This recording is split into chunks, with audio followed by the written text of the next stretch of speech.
বিশ্বাস করেন ওই কমিউনিটিটা বিল্ড করার জন্য আমার ইয়ারলি প্রায় 2.5 থেকে 3 লক্ষ টাকা আমার মানে ওখানে একটা কস্ট আছে, যেটা আমি ফ্রিতে ফেসবুকে হ্যাঁ, ইজিলি আমি এটা করাইতে পারতাম। করে দিতে পারতো। হ্যাঁ, এটা মানে হ্যাঁ, 1 টাকাও দরকার নাই। সো এটা আমি করতেছি একমাত্র যাতে যেটা যারা জয়েন হবে তারা যাতে বেস্ট ভ্যালুটাই পায়। এছাড়াও আবার পায়। একটা সিঙ্গেল ব্যাচে আগে জয়েন করাইতাম, এখানে এখন মাল্টিপল ব্যাচে করে না। তুমি একবার না পারলে তোমাকে আমি আরো সুযোগ দিব, ভাই তুমি করো, তুমি আরো সত্যি, রাইট, আমি রাইট, আমার দিক থেকে সর্বোচ্চটা দিব। না পারলে ভাই আমার কিছু করার নাই, আই এম নট গড, ঠিক আছে? রাইট, সাকসেস তোমাকে আমি হাতে রাইট, ধরাইতে পারবো না, তোমার চেষ্টা তুমি করে যেতে, রাইট। কিন্তু তোমাকে সিস্টেমে ঢুকাই দিব। সিস্টেম থেকে তোমাকে বেস্ট ভ্যালুটা নিতে হবে। আমি আমার বেস্ট ভ্যালুটা দেওয়ার চেষ্টা করবো। আমরা হচ্ছে কোনো কোর্স না, আমরা হচ্ছে হুম, মেম্বারশিপে জয়েন করে এখন ইনস্ট্যান্ট জয়েন অ্যাক্সেস পেয়ে যাবেন। অ্যান্ড পাশাপাশি ওই যে অ্যাডভান্স ওয়েব কনভার্সন ট্র্যাকিং যে কোর্সটা আমাদের টোটাল 27টা মডিউল হয় এখানে, ওই টোটাল জিনিসগুলো আমরা লাইভে আপনাদেরকে কমপ্লিট করাই ইয়ারলি 3 বার, মানে একবার যদি আপনি মিস করেন পরবর্তীবারে আপনাকে সুযোগ দেওয়া হবে।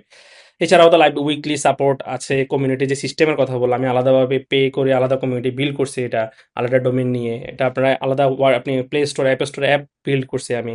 ইজিলি আপনি মোবাইলে নোটিফিকেশন পাওয়া, নিজের কমিউনিটির সাথে জয়েন থাকা। ওয়েবসাইটে আপনি learn.webinarsolutition.com-এ গেলে ইজিলি এখানে জয়েন করে সব কিছু, আপনার কমিউনিটি লিডার বোর্ড সিস্টেম আছে, আপনার র্যাঙ্কিং কিরকম, আপনার গ্রোথ কিরকম বুঝতে পারা, আপনার লাইভ ক্লাসের জন্য আলাদা প্যাটার্ন আছে, আপনার কমিউনিটি পোস্ট আমি রেগুলার সবাইকে রেগুলার পোস্ট করে কমিউনিটিতে মোটিভেটেড রাখি। আপনার হোমওয়ার্ক সাবমিট করার জন্য আলাদা সেকশন আছে, চ্যানেল আছে। আপনার শেয়ার উইনস, আপনার উইন শেয়ার করার জন্য আলাদা সেকশন আছে। আপনার কমিউনিটির সাথে চ্যাট করার জন্য মানে সব কিছু একটা কোর্স লঞ্চ করার জন্য যা যা দরকার একটা কমিউনিটি সব কিছু এখানে একটা প্ল্যাটফর্মে আমরা নিয়ে আসছে, যেটা থ্রোতে আসলে এই রেজাল্টগুলো আমাদের আসতেছে আলহামদুলিল্লাহ।